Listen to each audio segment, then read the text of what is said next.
Many people inside of the church don't have the guts to speak this openly. There is a lot of people that is struggling so much with vices, with their sins, with the same crisis for years and years and years.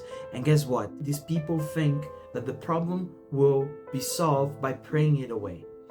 The problems arise from pornography, gluttony, laziness, any sort of vices, man. But the thing is that the only advice sometimes that these people have is pray more, go more to church, offer more your sufferings, do more fasting, and so on and so on and so on. So what is the problem? Is God the problem? Because these people are not solving their issues, right? So is God the problem? Or is it that prayer never meant to be the ultimate solution for every single problem? It looks like people take prayer like a superstition. In today's video, we are here to explore what prayer is and how to pray properly and deal with your problems. Because prayer never means to be the solution for every single of your problems, but definitely is the beginning of every single solution. In order for us to understand this problem, we need to understand the role of prayer in our lives. I believe that every single person that left the church and came back or struggled with their faith before faced this kind of problem. You have a really serious problem, you have maybe an existential question, or you have a struggle with your partner, or you have problem with vices such as pornography, and then you go to church and people tell you, hey, did you try to pray the rosary? And I mean, it's not that I don't want to pray the rosary, and it's not that I'm saying that the rosary doesn't have its role in spiritual life, even our well-being. But, my friend, believing that you can pray away some problems is a foolish thing. It's really a foolish thing. God wants us to build virtue. Grace doesn't go against your nature. Grace amplifies your nature. I think it's St. Augustine that says that. Okay? Grace amplifies your nature. We need to use our human nature to make it a soil, a fertile soil, so prayer can make our heart grow, amplify what we have. But there is this mentality sometimes with some people in the church that they resume every single problem of our lives with prayer, with spirituality. They over-spiritualize everything. They think behind all this over-spiritualizing, there is a belief that if I believe blindly on something, God will do it. If I believe blindly that God will make this change, He will do it. But guess what? Sometimes God will not do it. And why He will not do it? Because He's an evil person? Because He doesn't care about you? No, my friend. It's because your will is not aligned with Him. You didn't spend any time trying to understand God's will. And this is the fundamental struggle of every single saint. They're always trying to see, God, where's your will? Where you want me to, what you want me to do, what you want me to be. Of course, reasonably. This movement of trying to understand God, trying to understand how to discern, trying to understand how to deal with the problems, and trying to understand what is the role of prayer, these people don't have. And they generate more suffering to couples because they make people think that some problems in life you can solve with black and white actions. How many people I know some counselors that they were in the church before. How many people I know that they left the church because their parents did that? And sometimes it's not his parents' fault in this sense. It was a tragedy because his parents didn't have also the formation. So, I mean, they gave what they had, okay?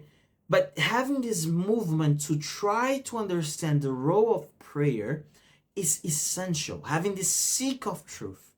People are so afraid of having this truth seeking inside of the church because they're afraid of leaving their faith.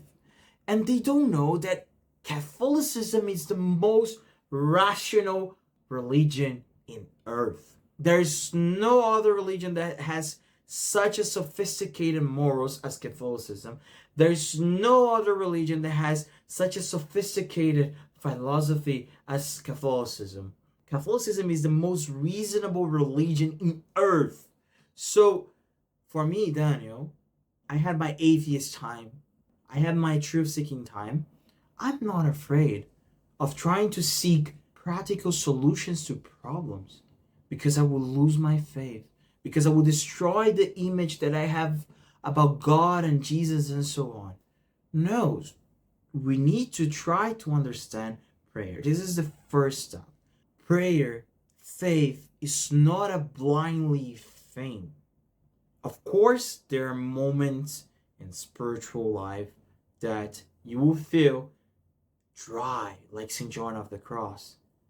But guess what? After a long time of studying, after a long time that you know the fundamentals of spiritual life, not just knowing here, but applying it here, you get what I mean? You start to quit your vices, you start to have progress, and then you feel the dryness. Most of the time, the people don't know how to act. They just need practical solutions.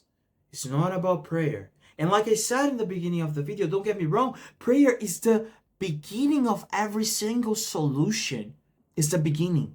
But it's not the answer for every single problem. It's definitely not. It's definitely not. And I want to illustrate to you how it works. Imagine the prayer is the water that you're watering a plant, you know? But in order to the plant to grow, you need more than water. You need the sunlight. You need what? You need the soil.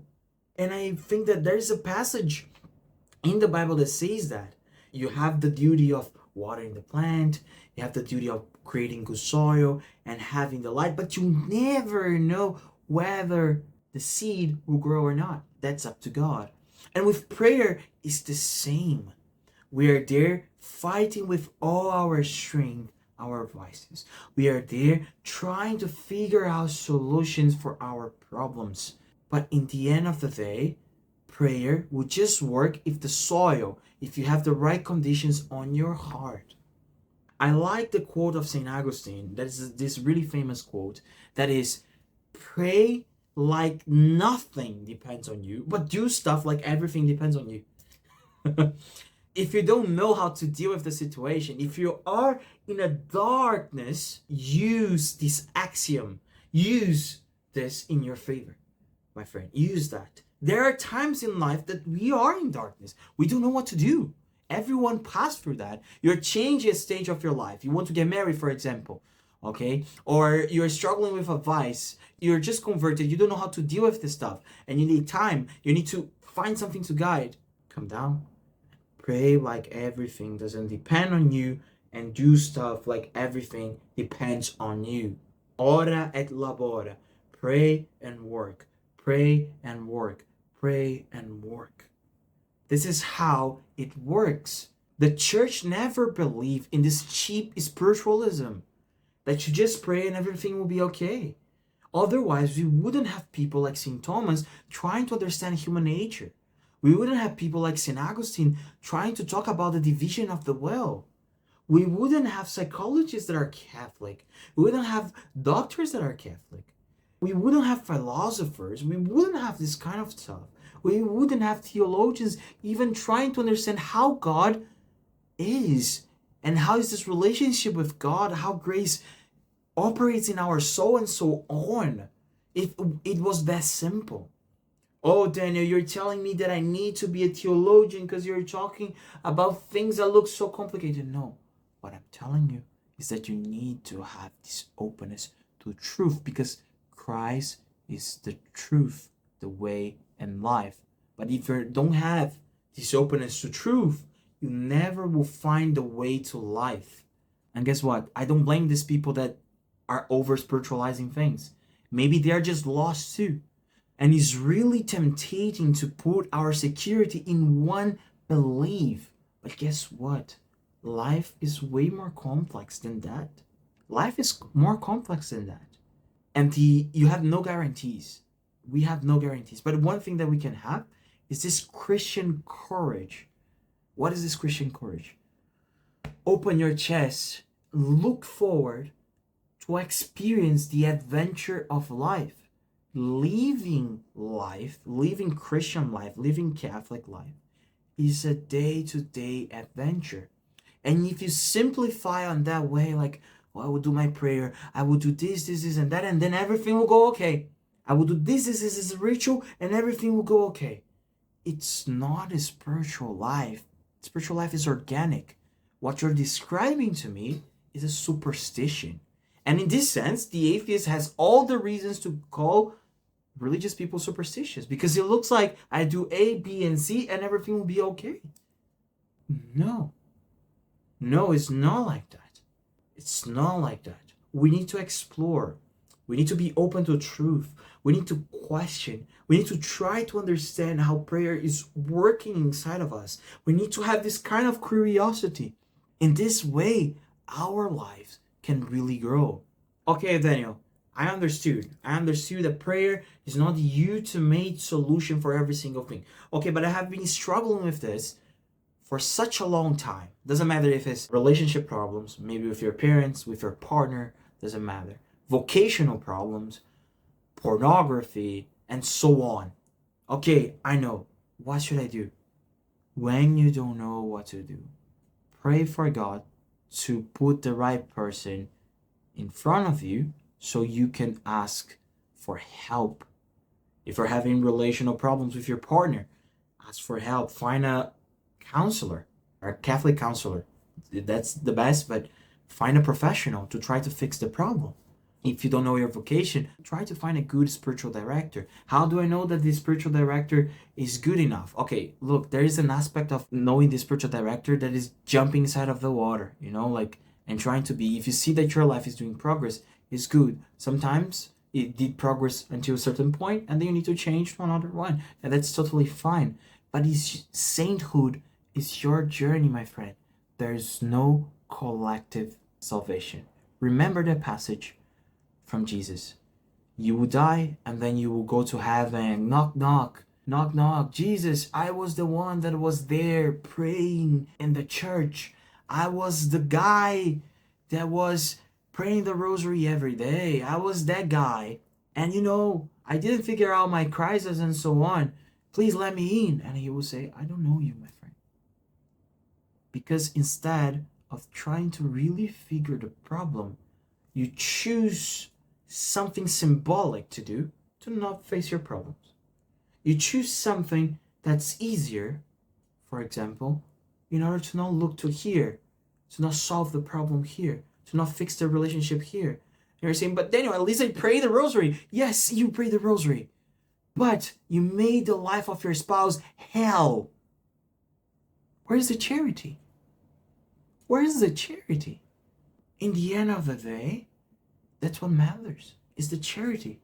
Where's the charity? How about your spouse? Daniel, I prayed so much to solve my pornography problem. And I know that pornography is such a huge problem, my friend. And I know that you have a lot on your back. And I want you to be extremely compassionate with yourself. But look, if you try to do the same thing that you have been doing for years, you'll never solve the problem. Try to find some help. I'm saying this, guys, because I have this problem too. I went to church, I went to priest, and like I say in my videos, I wish I had the priest to tell me, like, Daniel, I don't know how to fix your problem. The problem at the time was pornography. I don't know how to fix your problem. Try to find a psychologist's help. Try to find a counselor's help, and maybe they can help you out. I wish I had that, but instead they tell me, hey, try to do more stuff. Hey, try to pray the rosary. Hey, try to do this and try to do that. Man, how much suffering was added in my life. Oh, Father, I don't know whether my vocation is to be priest or to get married. Pray more, pray more, pray more. Go to the... Yes, but if I don't even know the principles behind it, how can I choose my vocation? Read more the life of saints. Like the life of saints sometimes can cause to people a lot of pain. A lot of pain. I see people applying stuff that saints apply like 1,000 years ago, and they say, no, St. Francis of Assisi did this, he sleep on the floor and so on. I'm not saying that these practices are bad, but have you ever thought, like, why St. Francis of Assisi did this in the first place? Why sleeping in the floor and not doing something else like fasting? why praying this certain way and not praying the other way? And okay, now I know the reason why he prayed. Is this prayer, praying this way, will be beneficial to me? Which stage of spiritual life I am? If you never ask these questions and you're just copy and paste, yes, my friend, maybe you are gambling everything in your life in one fixed idea. But guess what? Like I said, the Catholic Church is the most reasonable religion in the world. Don't be afraid to seek truth. Don't be afraid to explore this world. Don't be afraid to ask. It's your journey. You have the responsibility. There's no collective salvation. You cannot give this responsibility to another person. Okay? So please, please try to seek, try to understand prayer in life. Try to understand yourself. Try to see deeply. Try to see deeply and try to have some self-knowledge. Seek a spiritual director. Ask for help. Have practical solutions. But never, never expect that God is just like a gene, that you ask 3 wishes and he comes and boom, and solve your problems. This is such an offense to God. It's such a superstition. Okay? If you had an experience like that, please leave in the comments below and tell me what you did and how you felt on that time. And if you know someone that is struggling with the same thing, please send this video to help people out. Because I wish I saw a video like this to tell me like, hey, breathe. It's not just about having routines of prayer, but it's about sometimes to have the courage to take practical steps. Do you know why you keep getting disappointed by people? You keep expecting the right things from the wrong persons. I'm here to teach you the 3 types of friendship, and in this way, we can stop having expectations from people that cannot give to us what we really want and deserve.